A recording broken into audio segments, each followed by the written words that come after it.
Welcome back to History 111E. This is our first, a full week of a topic after the introduction. And what we're covering this week is really the importance of farming or agriculture. I use the term somewhat interchangeably. This, as you see on the screen here, is a quote from your textbook. And I think it shows you, how important this is. The development of food production changed human life more than any other event in human history. Okay, as a historian, if you say more than any other event in human history, boom, right there. That tells you this is really important. It's also, I think, one of the things that's hardest for a lot of our students to understand. The rural lifestyle, especially a rural lifestyle of subsistence farming, is so different than anything most of us experience in our lives that it's really hard to understand how it's such a totally encompassing lifestyle. And that's part of what we'll go through this week in these two different videos that we have. But we'll start here then with this. So the development of food production or farming or agriculture essentially changes everything around the world. And that includes Africa. All right. Now, get the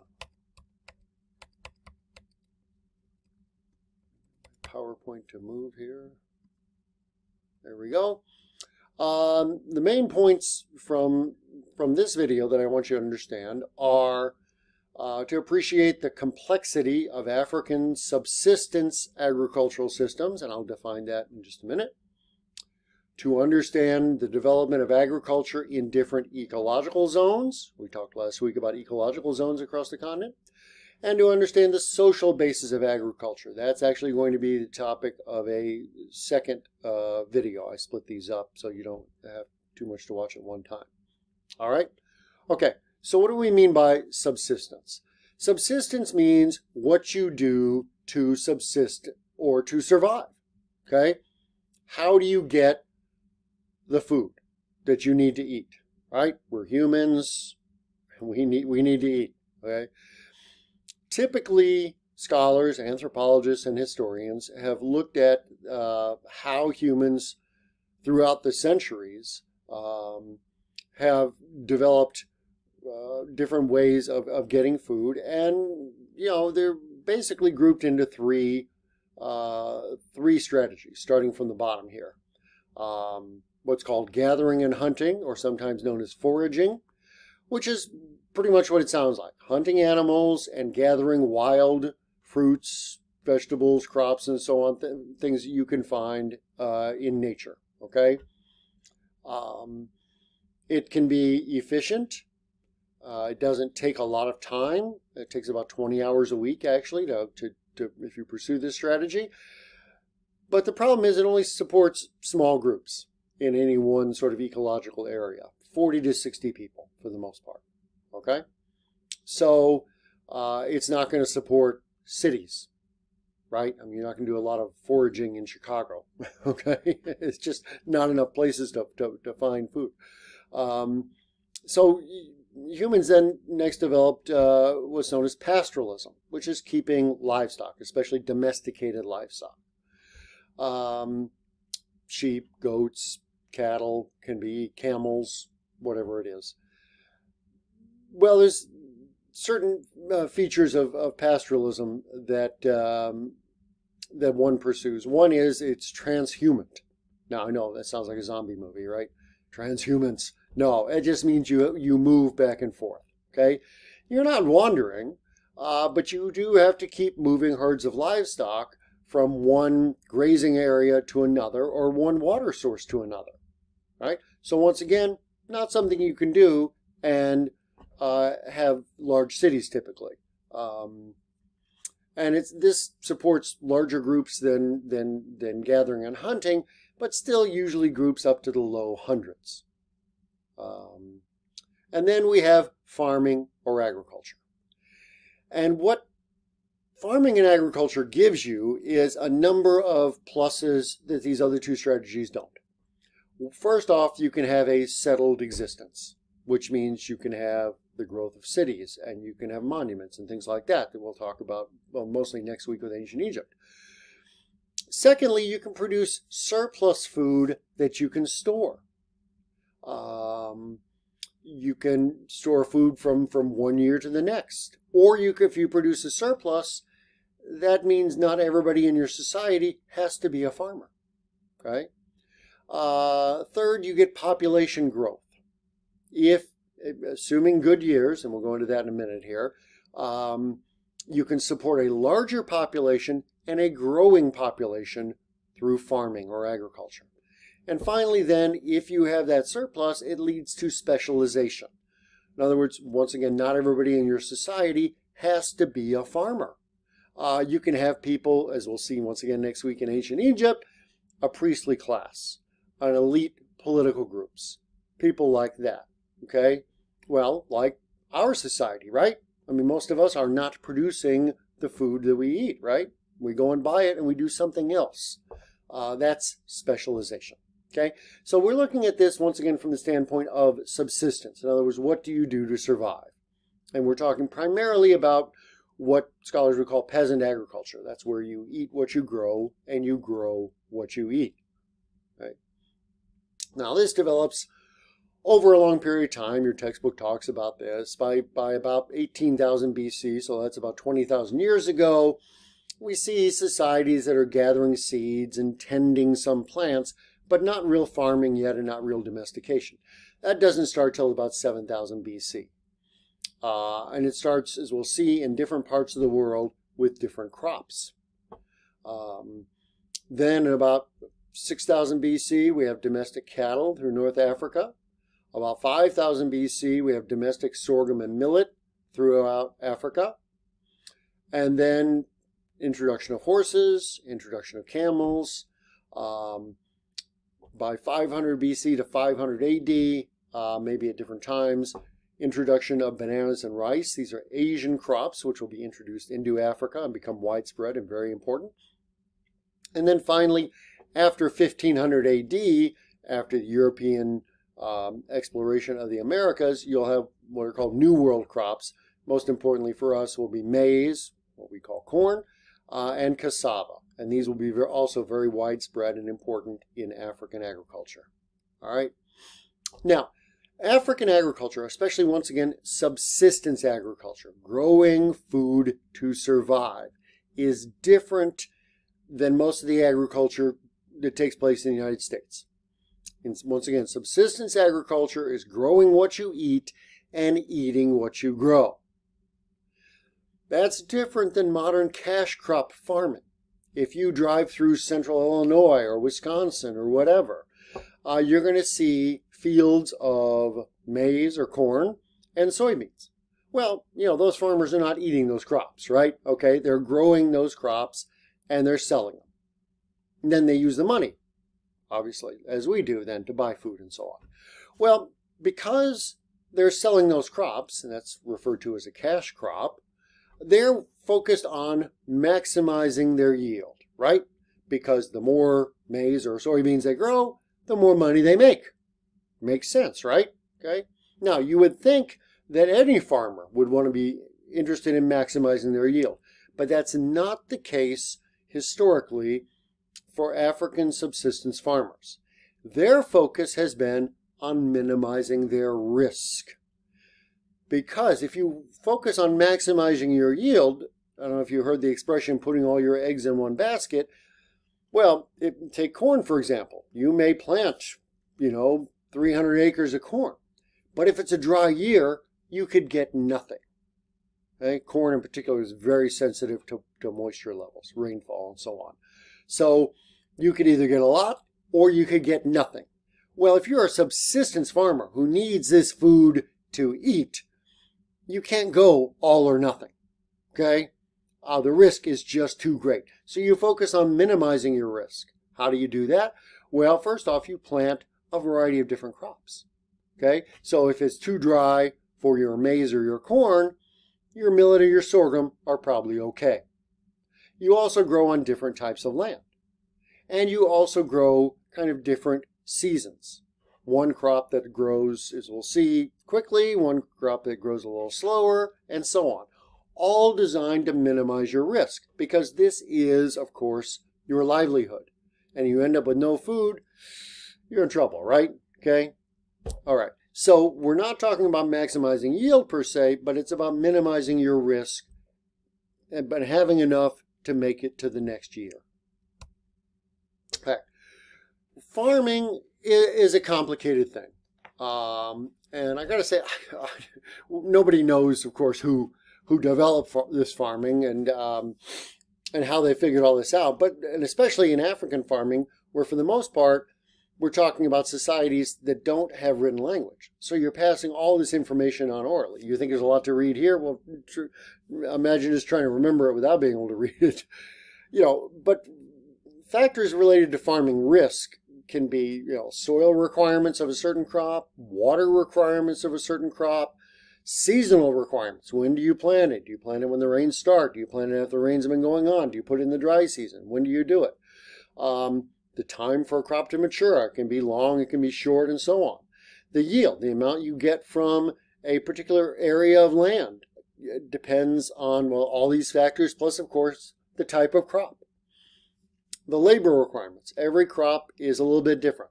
Some of them, they're easy to plant, but they're harder to, it's harder to weed, or they're harder to harvest. Other plants, it's vice versa. Okay? Then you have storage requirements, because after you harvest these, then you have to store them, right? Roots and grains all have to be stored, and you have to worry about spoilage or pest problems. And we're talking here birds, rodents, or even larger things like elephants. You've got pest problems in your field when you're growing, and then also once you've got it stored. And then finally, you need certain tools and materials, right? You need tools, you need seeds, you need fertilizer, all these things, and of course, I did list it up there. Yeah, labor requirements. You need people to help out, your family, your household, your community, all playing a part. So it's complex, and when you're in a subsistence agricultural society, pretty much everybody's pitching in because it's that important to your survival. All right. Okay.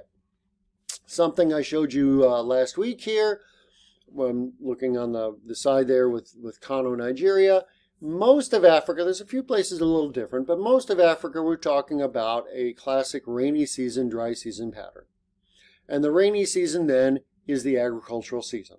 You're going to grow crops, typically start preparing the field at the end of the dry season and start growing crops then when the rains come. Well, you'll have another video to watch from the BBC where they're interviewing the Dube family of Zimbabwe, okay, about their farming. And it tells you, the one year the rains were like 2 months late.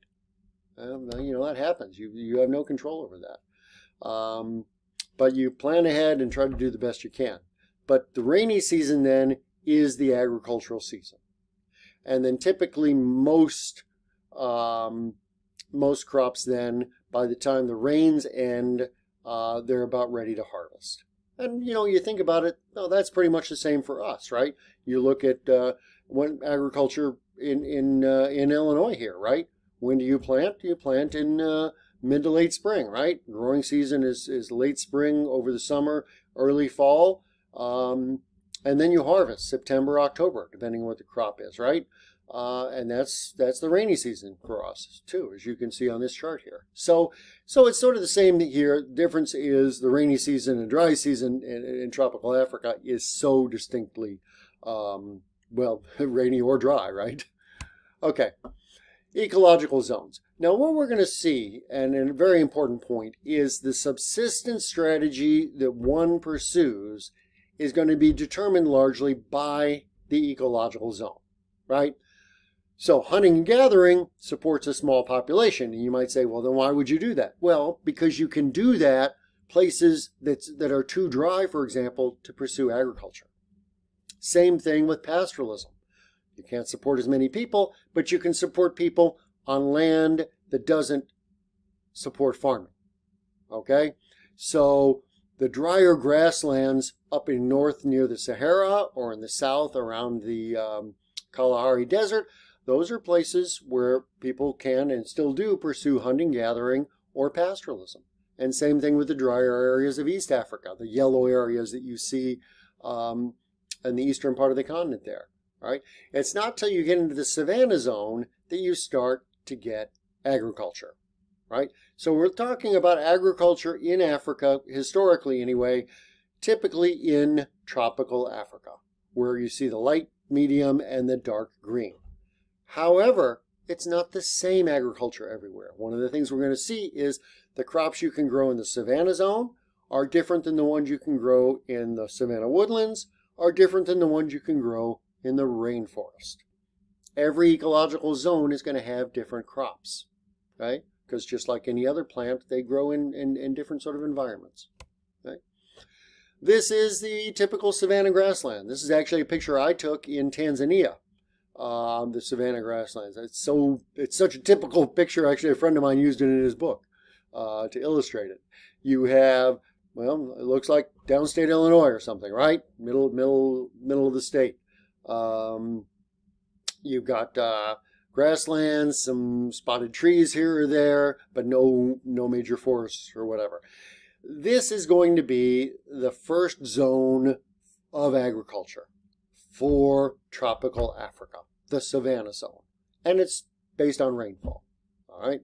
Because the savanna zone is going to start to get enough rainfall, assuming rains are stable, to start to pursue agriculture. And there's going to be two major crops in the savanna zone, both historically and today, and that's sorghum and millet. And almost all of these crops, almost all of these are grains, which are grasses. They're types of overgrown grasses that have been domesticated by humans for thousands of years. Right? One of the major crops then in the savanna zone is going to be sorghum. And sorghum is very important, and because it's a very versatile crop. Okay? First off, it's one of the quickest maturing food plants, which means from the time you plant it until you get food you can eat is a relatively short period of time. That's important because what are you eating during the growing season is the food you've saved from the year before, right? Because you only have rainy season to grow food. And so when you start the next year, you're eating what's left from the year before, which is probably either stale, maybe a little rotten, it's got some mice in it, and you're also just sort of running out. Quick maturing foods are going to be very important. Okay? Sorghum is also tough. It can grow in marginal lands, small amounts of water, all of it's good. Okay? It's a very versatile crop, both in the field but also in the kitchen. It's a grain, like wheat or rice or anything else, oats, but it can be prepared in a lot of different ways. You could cook it like you cook rice. You can brew beer out of it. You can make a porridge out of it, like oatmeal, something like that, or you can grind it and make bread. So you can do a lot of different things with it. So it fits into a lot of different cuisines across the continent. Okay? And then once you get the seeds off, which is what the grain is that you eat, the plant itself can be used. You can use it for forage. That means you feed it to animals. It's a tall, I'll show you the picture in a minute, a very tall plant. And you can use it for fencing. You can cut it up for firewood. There's a lot of different things you can do with it.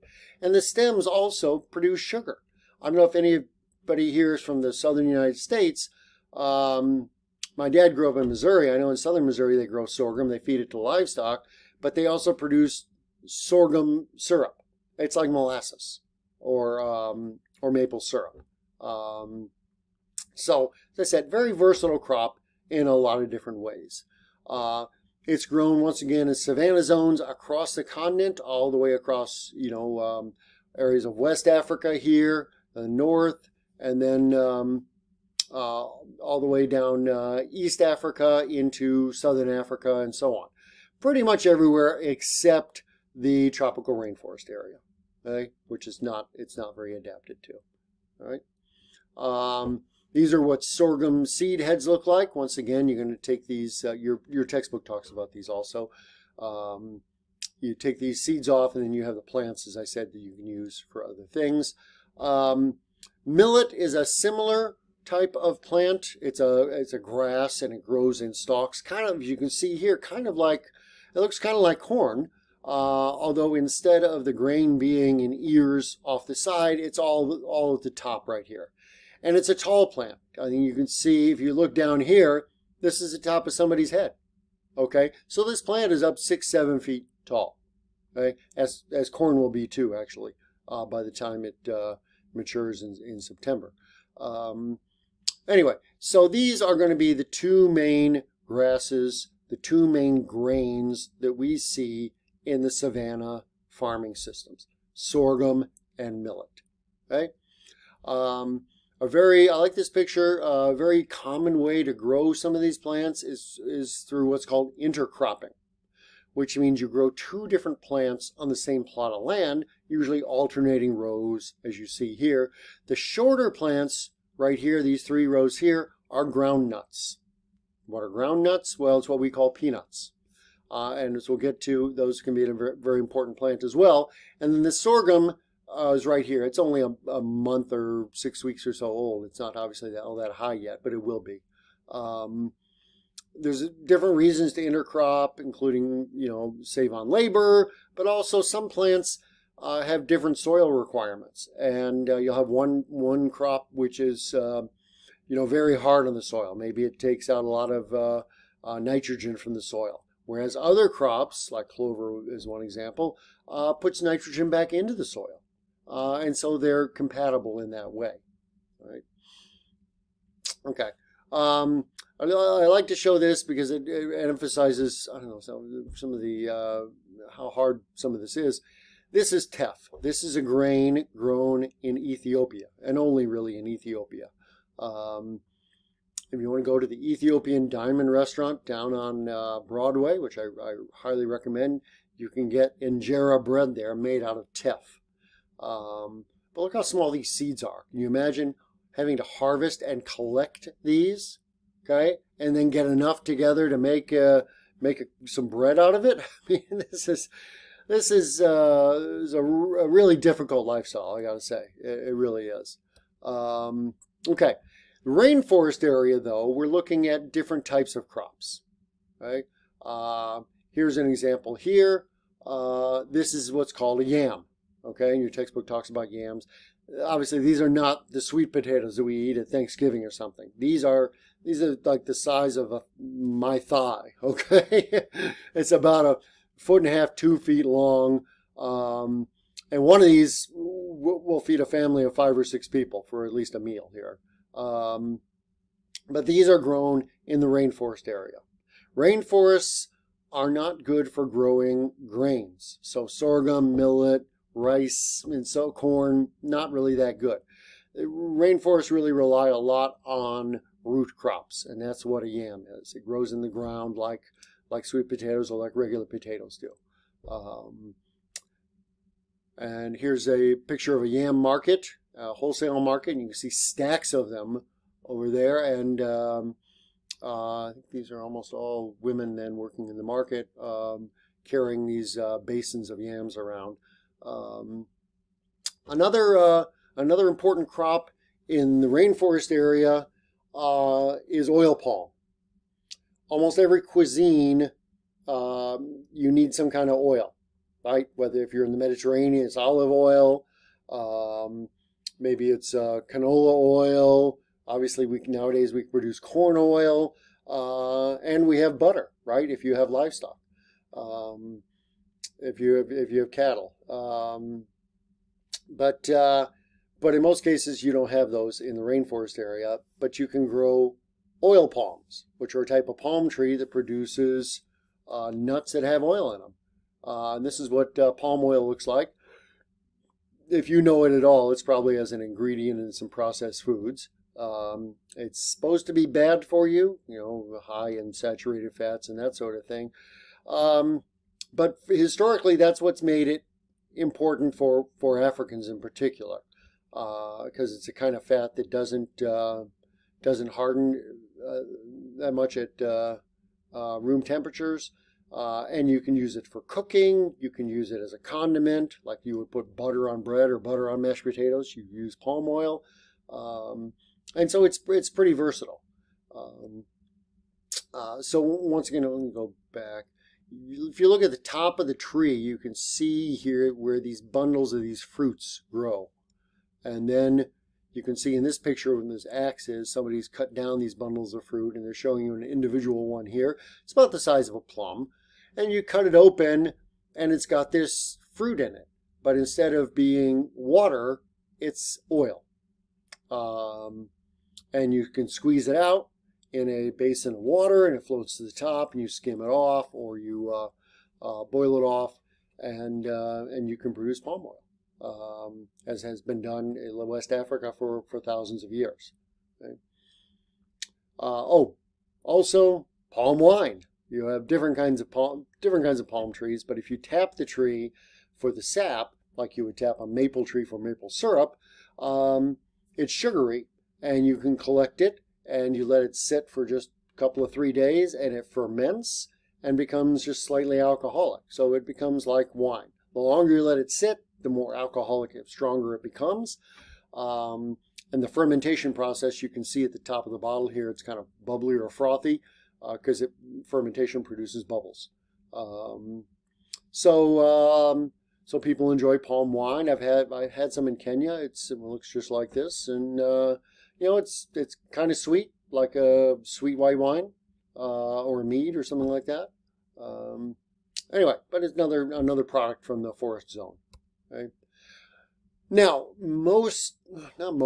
pretty much all societies rely on some sort of, you know, starch or carbohydrate as their main food, right? If you're in Asia, especially China or Japan, it's rice. Obviously, in savanna zones here, it's sorghum and millet. In the rainforest zone, it's probably going to be yams, and so on. The problem is, in a lot of these areas, because of tsetse flies, you can't keep large livestock. And, well, that's a problem in a couple of different reasons. One is if you don't have large livestock, you can't do plow agriculture. You also don't have access to milk. Can't make butter, things like that. But you're missing out on also an important source of protein. And historically, across the continent of Africa, there have been problems with malnutrition. And the most common sort of malnutrition is a protein malnutrition. So you have to have protein in your diet. And if you can't keep large livestock, well, you can keep small livestock, but obviously a chicken doesn't have as much protein as a cow. But the other major way to get protein then is fishing. And if you're along a waterway, or you're close enough to a waterway to get fish, then that can be a very important supplement in your diet. See a guy here doing net fishing here. This is in the Niger River, and you see some of the fish that they catch. This is basically a commercial fishing operation. They catch these, lay them out to dry or smoke over a fire, collect them together, and then they ship them up or down the river. And then sell them to especially farming peoples who don't have access to protein in other ways. All right, let's take a look at Central Africa here. I lived in Uganda for about a year, and then went back another time as well. This is what Uganda, Rwanda, Burundi look like.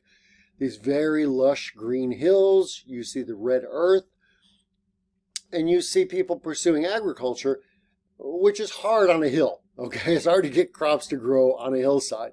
So what you do is called terracing, and you can see that in the background right here, these lines here. Basically, you build a wall or something so that you have flat land, then you go down a step, and you have more flat land, you go down a step, you have more flat land. It's like a staircase, right? It allows you then to utilize some of this steeper land to grow crops. And as you can see here, otherwise, you know, very lush and green and fertile areas. And these areas, Uganda, as I said, Rwanda, Burundi, Eastern Congo, are also volcanic areas. And if you don't know, volcanic soils are typically very rich, fertile soils, right? Plus, as I said, good rainfall through here. So it's just a matter of putting in what is actually a tremendous amount of work to create these terracing so you can grow food on these hillsides. In these areas, one of the major crops is bananas. Once again, bananas were introduced probably about 500 BC into Eastern Africa and then spread across the continent. They are a woodland or rainforest zone crop. But for the most part, what people grow are not the fruit bananas that we know, but they're fruits, they're plants more like plantains, if you're familiar with Latin American cooking.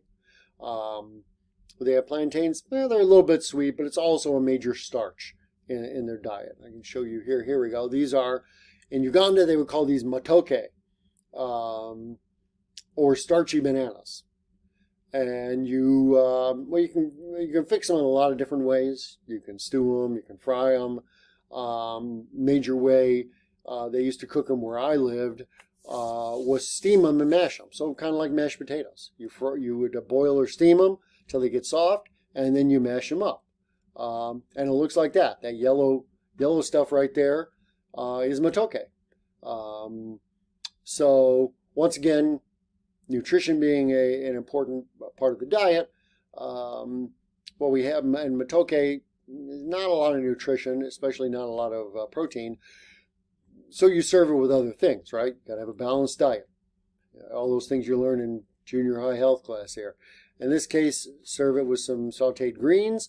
And this kind of gray stuff over here is a ground nut or peanut stew.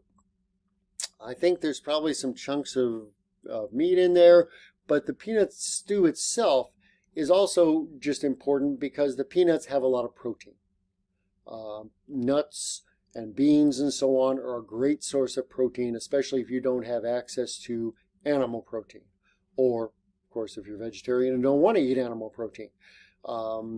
Nuts and beans and seeds are a very important supplement in that way. Right?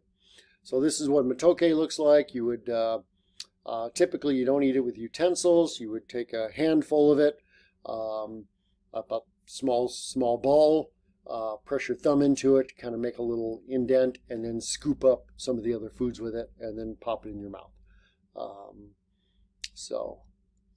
Now, another important food, as I said, but only after 1500 AD, because this food comes from Brazil, it's cassava.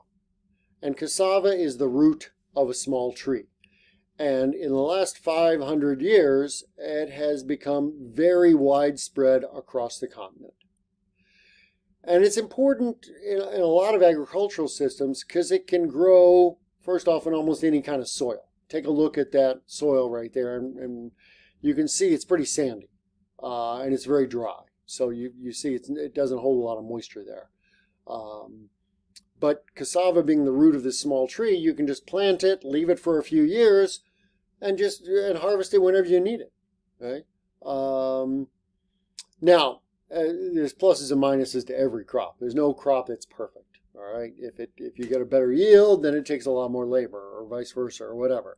The problem with cassava, because it grows almost everywhere, low rainfall, high rainfall, poor soil, good soil, whatever. I mean, you can grow it almost anywhere. You can get a good amount per acre. So why not just grow cassava? Because it's not that nutritious. Most people grow a plot of cassava as what's called a famine food. If everything else fails, then you start eating cassava. Okay. But you can't eat it for a long period of time without some sort of protein source. Right? So cassava can be good. It can be an important supplement, but you can't live totally off cassava. Right? Okay, so we'll talk some more in the next video about agricultural labor, but I wanted to show you this picture. This is a guy who's plowing wheat in Egypt. For the most part, agricultural systems across Africa don't use plows. There's only 2 places on the continent, historically, that have had plow agriculture. That's Egypt and Ethiopia. And 2 reasons why. 1, the soils there are different. And 2, they don't have tsetse flies and sleeping sickness that kill large livestock. Okay? You can't pull a plow without animals to pull the plow, right? Okay? I mean, humans actually, when you get out there and pull your own plow, that's not going to work. It's just too tough. You need a big, strong animal to do that. So you're going to have plow agriculture in places, historically in places like Egypt and in Ethiopia. Nowadays it's spread, you have plows other places on the continent. But then historically, every place else in the continent was hoe agriculture. It was taking a tool, taking a hoe in your hand, bending over, and digging up the soil. All right? That gives you an indication of how hard it is. We'll talk about that some more in just a minute. Yields of food and nutrition per acre. Once again, all of this are things you have to balance out as a farmer, right? Okay, take a look here. Bananas or plantains. You can get 5,000 pounds of bananas if you grow on an acre of land. Well, that sounds great, right? Cassava, 6,800. Sweet potatoes, 5,800. Okay? That all sounds wonderful. If you want a lot of food, that's great. But it's not a lot of nutrition. And remember, okay, these people are not dieting here. They're growing food because they need the calories. They're working hard. They need to maximize their calories and their nutrition. Okay? But bananas and sweet potatoes, for example, contain a lot of water. So the energy produced by an acre of land is not that much. 5,000 pounds of bananas is only 13,000 megajoules of energy. It's a way of measuring energy here. So based on a per pound, that's not that much. Okay? And similarly, not much protein. Okay? Not per pound here, right? Okay. So you got a 5 grams of protein per pound of food. That's not so much. If we just look at the protein, compare that to beans. Okay, 43,000 grams of protein per acre. Ground nuts, 85,000. Field peas, 51,000. Right? So this is what I'm saying. You need to minimize your risk by growing a variety of crops, but it also improves your nutrition. You want a variety of crops. You eat a lot of different foods so you can stay healthy. You get all the nutrients you need, right? Okay, so you can't just grow one thing. So you're going to have probably 3 or 4 different plots of land and 3, 4, or 5 different crops growing all at the same time, right? That also minimizes your risk. Once again, if it's too dry for your maize, your cassava and your millet are going to be okay. If it's too wet for, say, your beans or your peas, your maize is going to do pretty well. Okay, so it's all about a balance in your farming here. Okay, that's where I want to end things for this video. Take a break. You've earned it. The next video is going to pick up and talk more about the issue of what I call the social basis of agriculture, really talking about people and labor and their role in an agricultural system. All right, thanks.